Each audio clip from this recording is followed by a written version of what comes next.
सो हम critic of development देख लेते हैं। Basically anti Vietnam war movement और इस टाइप की मूवमेंट यूएस एंड यूरोप में चल रहे थे। इसमें से इम्पॉर्टेंट आप ये देख सकते हैं कि उस टाइम पे जब 1960s 70s चल रहा था तो कोल्ड वॉर हो रहा था। आप पहले बैकग्राउंड समझने की कोशिश करिए तब समझ में आएगा। और कोल्ड वॉर के टाइम पे बहुत सारे अदर इश्यूज भी बहुत राइज पे थी कि जैसे इन्वायरमेंट के बारे में बात, उसके बाद डिफरेंट डिफरेंट कम्युनिटीज़ एक दूसरे पे उस टाइम पे बहुत सारी कंट्रीज आज़ाद होने की भी उसमें थी, बहुत सारी हो भी चुकी थी आज़ाद। तो इस टाइप की चीज़ चल रही थी, विमेन की इश्यूज चल रही थी, तो बहुत सारी चीज़ें उस टाइम पे वर्ल्ड में हो रही थी। लोग पढ़ लिख रहे थे, ज़्यादा ज़्यादा लोग कॉलेज में जा रहे थे। इस टाइप का सिचुएशन उस टाइम पे हमें देखने को मिलता है। ठीक है। उसके बाद जैसे ही वियतनाम वॉर जीत जाता है तो एक नया कॉन्फिडेंस थर्ड वर्ल्ड कंट्री के पास आता है, क्योंकि यूएस के खिलाफ वियतनाम वॉर जीत जाता है। मतलब काइंड ऑफ जीत जाता है, जीतना क्या, वॉर कोई जीतता ही कहाँ है। तो एक तरीके से, लेकिन एक और चीज वहां पे होती है कि बहुत ज्यादा महंगाई बढ़ने लगती है। ठीक है। उसके बाद विमेन मूवमेंट भी हर जगह शुरू हो जाते हैं, औरतें भी अपने मतलब डिमांड करने लगती हैं। उसके बाद बुक्स भी आते हैं जैसे कि women's role in economic development. इसमें बात की जाती है कि किस तरीके से औरतों के काम को इकोनॉमिक एक्टिविटी ही नहीं मानी जाती, आर्थिक एक्टिविटी ही नहीं मानी जाती। उसके बाद ग्रीन रेवोल्यूशन होता है एग्रीकल्चर में, जहाँ पर टेक्नोलॉजी का जो डेवलपमेंट होता है और ट्रेनिंग सिर्फ मैन पे ही फोकस करके, मतलब मेन ओरिएंटेड होता है, केवल आदमियों पे फोकस किया जाता है, उनको ट्रेन किया जाता है और औरतों को भूल जाते हैं। और ये एक और चीज होती है कि औरतों को ये और पीछे ढकेल देता है। ठीक है। उसके बाद दो चीज़ें होती हैं कि एक तो इकोनॉमिक एक्टिविटीज़ को थोड़ा डिफरेंट देखा जाए, और जो थर्ड वर्ल्ड कंट्री की औरतें हैं उनके बारे में भी सोचा जाए। ठीक है। उसके बाद हम एक और चीज़ नोटिस करते हैं कि जो फेमिनिस्ट ग्रुप होती हैं, जो औरतों के आंदोलन को उठाई होती हैं अलग अलग कंट्रीज़ में, वो ज़्यादातर middle class European white women होती हैं।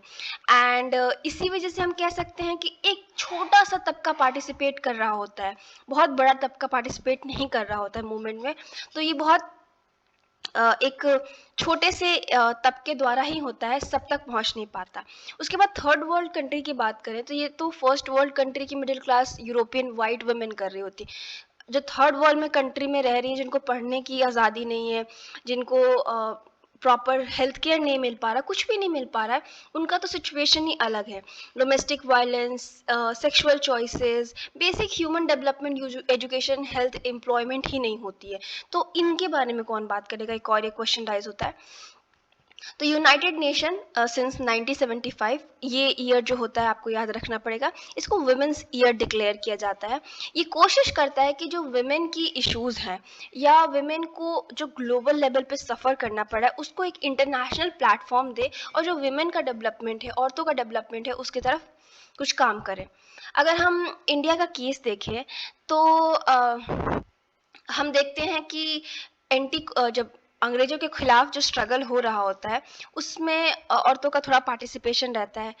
हमारा कॉन्स्टिट्यूशन आता है, उसमें सबको इक्वल राइट दिया जाता है, नाम आप मैटर नहीं करता कि आप पुरुष हैं महिला हैं किस जाति से हैं। ठीक है। और 1947 तक इक्वालिटी की बात तो हमारे कंट्री में होती है। ठीक है। उसके बाद अगर हम इंडिपेंडेंस के बाद की बात करें तो बहुत सारे डेवलपमेंट प्रोग्राम्स वगैरह आते हैं, लेकिन हम एक चीज़ देखते हैं कि जो विमेन है वो स्टिल पीछे है। ठीक है। विमेन के स्टेटस में बहुत ज़्यादा डेवलपमेंट नहीं आया है। मिड 1970s में अगर हम बात करें तो हमें वुमेन मूवमेंट्स देखने को मिलती हैं। एक पार्ट में क्या, ये पॉलिटिकल इकोनॉमिक मूवमेंट होती हैं कि स्टेट से वो डिमांड करती हैं कि औरतों की स्थिति सुधारने के लिए कुछ किया जाए, और कुछ ऑटोनोमस ग्रुप्स भी आती हैं जो स्पेसिफिक प्रॉब्लम को लेके आती हैं। ठीक है। एक आंदोलन हो रहा है औरतों द्वारा कि भाई हमको राजनीतिक आर्थिक तौर पे स्टेट एक तरीके से थोड़ा सा और सपोर्ट करे, और दूसरे कुछ ग्रुप्स आ रही हैं जो छोटे छोटे एरियाज़ के इश्यूज, मान लीजिए कि किसी एरिया में पानी की समस्या है, औरतों को बहुत दूर तक जाना पड़ रहा है, किसी एरिया में औरतों को बेसिक एजुकेशन नहीं मिल रही है, किसी एरिया में डोमेस्टिक वायलेंस बहुत ज़्यादा है, किसी एरिया में इन्वायरमेंट की इशू, तो इस टाइप की छोटी छोटी चीज़ों को भी लेके कुछ ग्रुप्स आती हैं। ठीक है। उसके बाद बहुत क्रिटिसिज्म होता है जो आइडिया ऑफ डेवलपमेंट अपनाया जाता है। और ये डेवलपमेंट क्या होता है कि इंडस्ट्रीज आए, उसके बाद इस टाइप की चीज़ें आए, केवल जीडीपी बढ़ाता है लेकिन रियल प्रॉब्लम्स को सॉल्व नहीं कर पाता है, जो हम लोगों ने आइडिया डेवलपमेंट का या विकास का जो उठाया होता है। और कहीं ना कहीं औरतें भी इसमें पीछे रह जाती हैं। अगर हम 1950s और 70s की बात करें, लेट 70s की, तो ग्रीन रिवोल्यूशन पूरी दुनिया में, इंडिया में भी छा जाता है। इसका मेन एम क्या होता है ग्रीन रिवोल्यूशन का, कि भाई जो खाद्य पदार्थ है या जो खाने की सामान है, उनका प्रोडक्शन को इंक्रीज किया जाए, हाई और बहुत ही हाई क्वालिटी सीड्स यूज़ किया जाए, फर्टिलाइज़र डाला जाए। और ऑफ कोर्स इसका अच्छा फ़ायदा भी होता है कि कुछ एरियाज़ में फूड प्रोडक्शन बढ़ जाता है, जो जीवन शैली उनकी होती है वो उसमें भी सुधार आता है। उसके बाद ये सब सुधार होने की वजह से अगर जब आपके पास पैसा आएगा तो रहने का तरीका, इलेक्ट्रिसिटी, ट्रांसपोर्ट, ये सब भी आता है।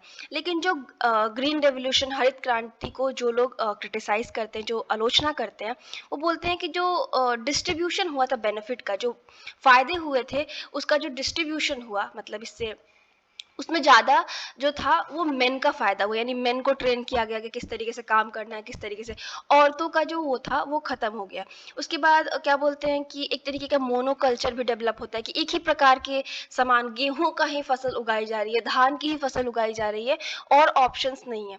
और जब इस टाइप की चीज़ें पड़ती हैं खेतों में, जैसे कि फर्टिलाइज़र हम केमिकल वाला डाल रहे हैं, तो कई बार ऐसा होता है कि सूखा पड़ गया या कोई पेस्ट का अटैक हो गया, तो पूरा आपका जो खेती की हुई है वो ख़राब हो जाएगी। और इन सब का जो पानी में भी खराबी आने लगती है, पानी भी नमकीन होने लगता है, ज़मीन की जो क्वालिटी होती है वो भी ख़राब होने लगती है, बहुत सारी चीज़ें। और काफ़ी इसका इफ़ेक्ट औरतों पे पड़ता है। अब कैपिटलिज्म का भी शुरुआत हम देखते हैं, तो कैपिटलिज्म पे भी हम यही बात कह सकते हैं कि कैपिटलिज्म का भी कहीं ना कहीं जो पूंजीवादी विचारधारा थी उसमें औरतें पीछे छूट जाती हैं। ठीक है। तो हम अगर देखें कि अभी कंसर्न क्या है फेमिनिस्ट का, तो पुअर वुमेन पे है कि भाई कितनी कमज़ोर हैं, कितने उनको गरीबी ने पकड़ रखा है, और किस तरीके से वो इनविजिबल हैं, दिख ही नहीं रही हैं। तो पॉलिसी मेकर्स को ये तबका जो कि शिक्षित भी नहीं है, उसके पास शिक्षा के संसाधन नहीं है, छोटे छोटे नीड्स के लिए वो कर रही हैं, उनको देख के उनको माइंड में रख के प्लानिंग की जाए। आपको इस टॉपिक से दो चीज़ें समझनी है, from women in development to gender and development. ठीक है। देखिए, जो डेवलपमेंट की बातें निकल के आ रही थी, डेवलपमेंट का आइडिया निकल के आ रहा था कि हमें ऐसे रूल एंड रेगुलेशन स्टेट को बनाना है कि वुमेन को डेवलप कर सके।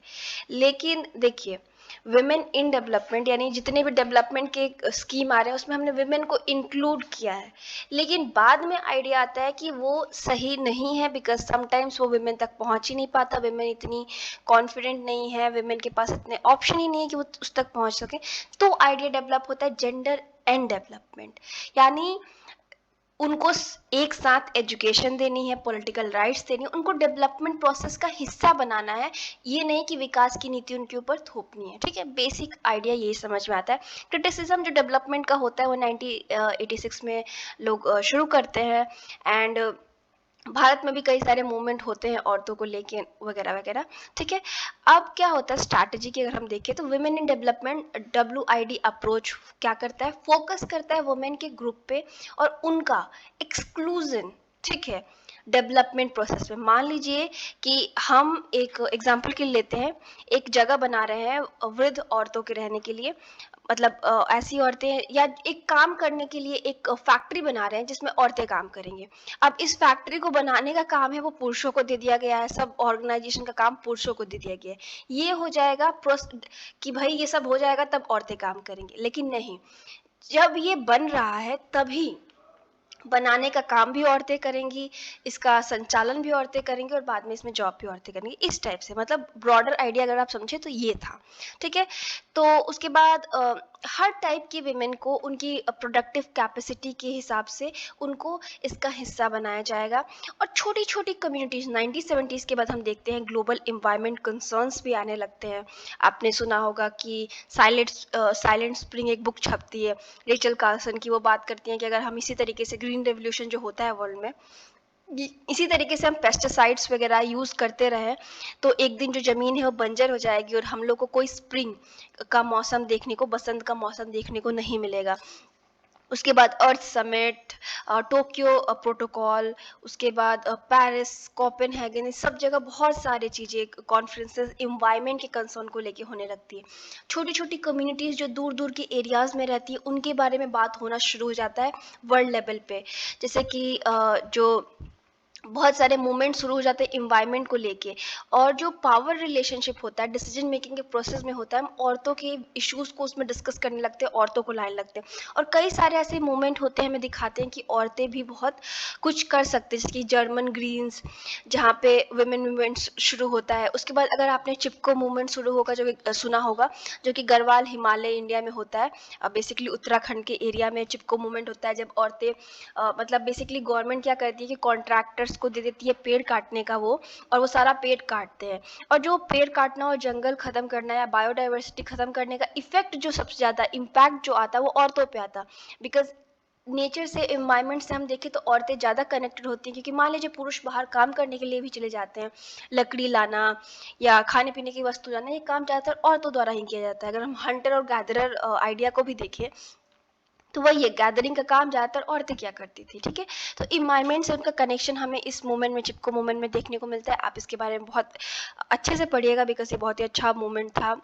उसके बाद बहुत सारी जगह पे हम अलग अलग छोटे छोटे मूवमेंट्स औरतों द्वारा अलग अलग इश्यूज़ के लिए देखते हैं। कहीं जैसे पुरुष ज़्यादा ड्रिंक करते हैं उसके खिलाफ, या जो घर में हो रहे वायलेंस के खिलाफ, कई सारे ऐसे मूवमेंट डेवलप होने लगते हैं। उसके बाद एक और क्रिटिसिज्म आता है न्यू लिबरल रिफॉर्म्स के लिए।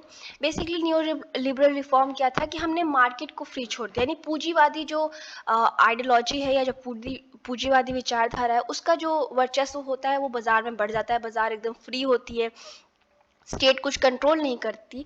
और ये सिस्टम एकदम फेल हो जाता है जब 1970s में जो इकोनॉमी है, जो अर्थव्यवस्था है, उसमें बहुत ज़्यादा ही फाइनेंशियल क्राइसिस आ जाती है अर्थव्यवस्था में।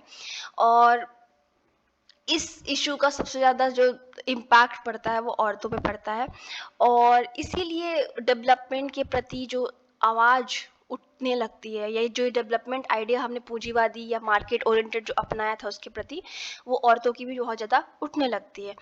और भी बहुत सारे लेवल पे औरतों की मूवमेंट शुरू हो जाती हैं डिफरेंट डिफरेंट जगहों पे। वो दिखाते हैं कि किस तरीके से जो डेवलपमेंटल वर्क हो रहा है, या जो स्टेट इस टाइप की विकास को बस जीडीपी बढ़ाना है और इन्वायरमेंट को नाश करना है, बायोडाइवर्सिटी को नाश करना है, जिस टाइप का होता है उसके खिलाफ औरतें आवाज़ उठाने लगती है। अगर हम सिंपल चिपको मूवमेंट का ही एग्जाम्पल ले इस चीज़ को समझने के लिए, तो देखिए चिपको मूवमेंट में क्या होता है कि गवर्नमेंट विकास के लिए जो एक फैक्ट्री कंपनीज होती हैं जो कि लकड़ी से सामान बनाती हैं, उनको ऐसे पेड़ काटने का वो दे देते हैं कॉन्ट्रैक्ट, जो इतनी आसानी से उगता नहीं है और उस जंगल का बहुत इंपॉर्टेंट पार्ट होता है। तो इससे पता चलता है कि गवर्नमेंट बस विकास पे फोकस करता है। कौन सा विकास? कि जिससे जो इन्वायरमेंट है, जो पर्यावरण हो, उसका बहुत नाश हो रहा है। तो इसके प्रति बेसिकली आप अपने आप, जब चिपको मूवमेंट पता होगा तो आपको पता ही होगा, और नहीं पता हो तो प्लीज़ जाके पढ़िए, तो आपकी अंडरस्टैंडिंग और डेवलप हो जाएगी। और यहीं से जो आइडिया है जेंडर एंड डेवलपमेंट पैराडाइम का शुरू होता है। एंड हमने पहले क्या बोला कि हमें औरतों के लिए डेवलपमेंट करना है, लेकिन इन सब आइडियाज़ में कि नहीं, औरतों को हमें डिसीजन मेकिंग का पावर देना है, उनको वो शक्ति देनी है जिससे वो हमेशा से वंचित रही हैं।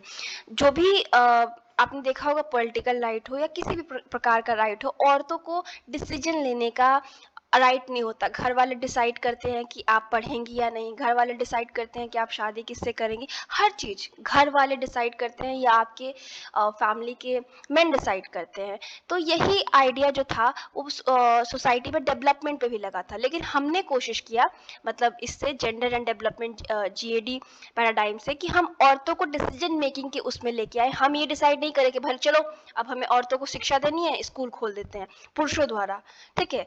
औरतों को डिसाइड करे कि वो किस प्रकार के स्कूल में जाना चाहती, इस टाइप का आइडिया डेवलप हुआ, ठीक है। पहला जो था पेट्रियार्किकल लाइन पे था कि भाई चलो हम भी औरतों का थोड़ा विकास कर देते हैं, और वेस्टर्न मॉडल्स पे था। लेकिन अब वो शिफ्ट होके जो नॉन वेस्टर्न कंट्रीज में भी औरतें थी, एशियन कंट्री में, उनको भी ध्यान में रखा गया, उनको भी डिसीजन मेकिंग का हिस्सा बनाया गया। और ये कैसे हो सकता है, हम जब एम्पावरमेंट सशक्तिकरण करें औरतों का, तभी पॉसिबल है कि वो डेवलपमेंट में भाग ले सकती है और खुद के डेवलपमेंट में खुद ही योगदान दे सकती हैं, ठीक है। और लोकल लेवल पे बहुत सारे गवर्नमेंट प्रोग्राम्स, लोकल लेवल पे इंटरनेशनल प्रोग्राम्स पहुंचे और उन औरतों को, देखिए अगर हम अमेरिका की बात करें या डेवलप यूरोपियन कंट्री की बात करें, तो वहाँ पे जो फेमिनिस्ट आइडिया उभर के आ रहे थे वो वाइट वुमेन जो कि काफ़ी उनके पास फ्रीडम थी उनसे आ रही थी। लेकिन अगर हम बात करें एशियन कंट्री की जहाँ पे बेसिक राइट्स ही अवेलेबल नहीं थे, तो उनका हिस्सा लेना विकास में बहुत आवश्यक हो जाता है। जो डेवलपमेंट का हमने अप्रोच अपनाया था, वहाँ पे देखा तो हमने ये अप्रोच, इनिशियल बात करें शुरुआती तौर पे ये था कि औरतें जो हैं वो गरीब हैं और विक्टिम हैं। बट हमने इस बात को इग्नोर कर दिया था जब हम ये आइडिया शुरुआत में बना रहे थे कि जो जेंडर रोल है, यानी औरत कैसी होगी, पुरुष क्या होगा, उसके रोल्स क्या होंगे, ये सोसाइटी ने मतलब डिसाइड किया है। ये नहीं है कि औरतें चाहती हैं कि वो पुअर या विक्टिम बन के रहें, ठीक है।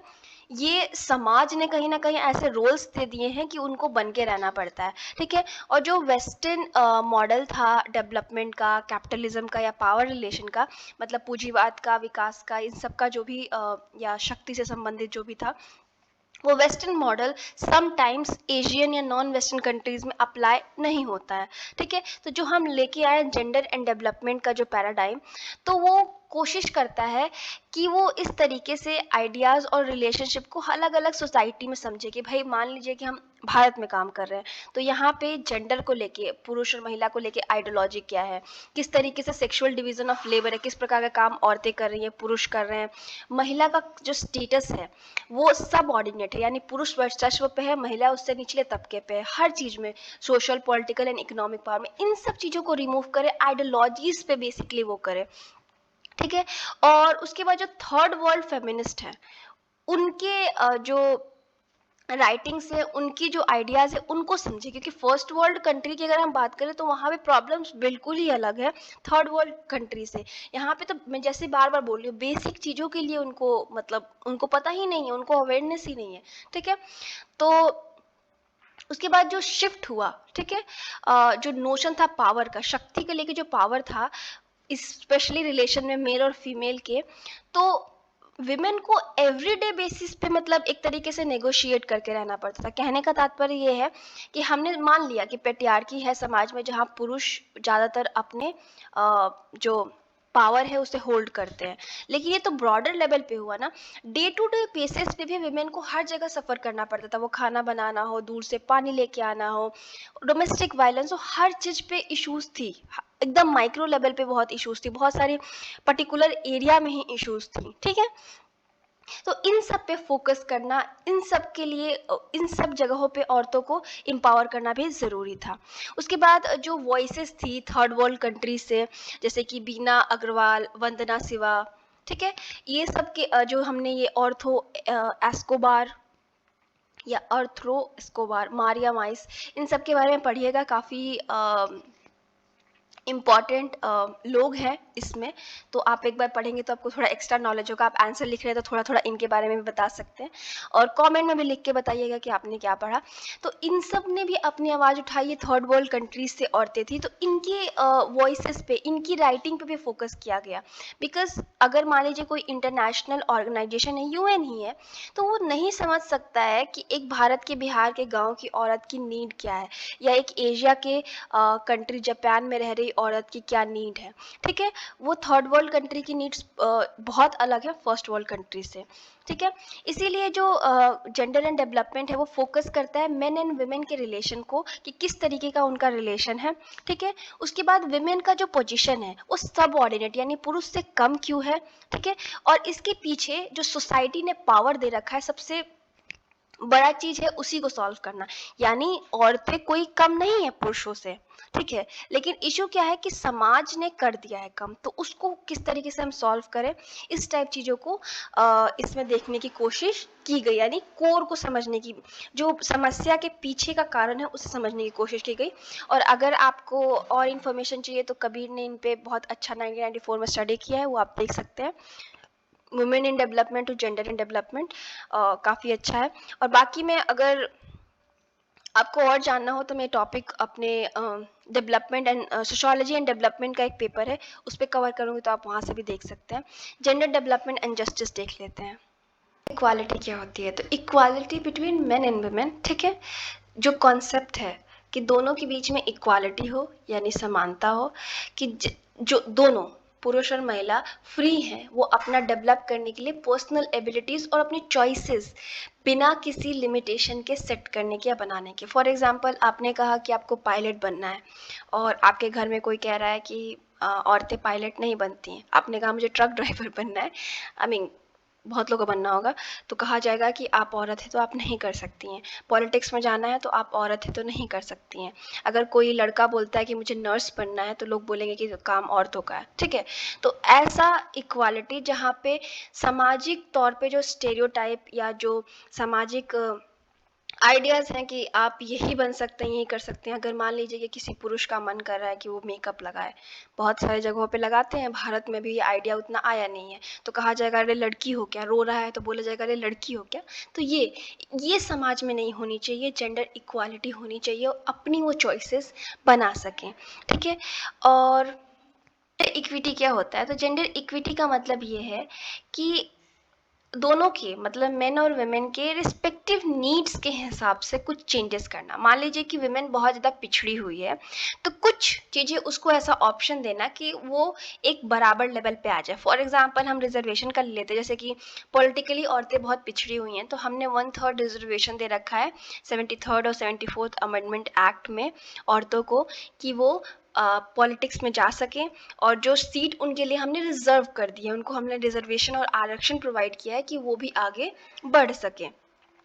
उसके बाद हम अमर्त्य सेन जो इकोनॉमिस्ट हैं उनकी बात करें तो वो बोलते हैं कि जो फ्रीडम है, ठीक है, डेवलपमेंट का मतलब डेवलपमेंट या विकास इस प्रकार से होना चाहिए जहाँ पे औरतें अपनी जो कैपेबिलिटीज़ हैं, जो उनकी शक्ति है, क्षमता है, उसके हिसाब से खुद को डेवलप कर सकें, और उनको बेसिक चीज़ें प्रोवाइड की जाए, जैसे कि शिक्षा हो गई, हेल्थ हो गया, और भी बेसिक फैसिलिटीज़ जो कि उनकी सोसाइटी में, फैमिली में जो उनका सिचुएशन है, पोजीशन है, या जो उनकी डिसीजन लेने की शक्ति है उसको बढ़ा सके, या इवन और पुरुषों के बराबर तो कर ही दे।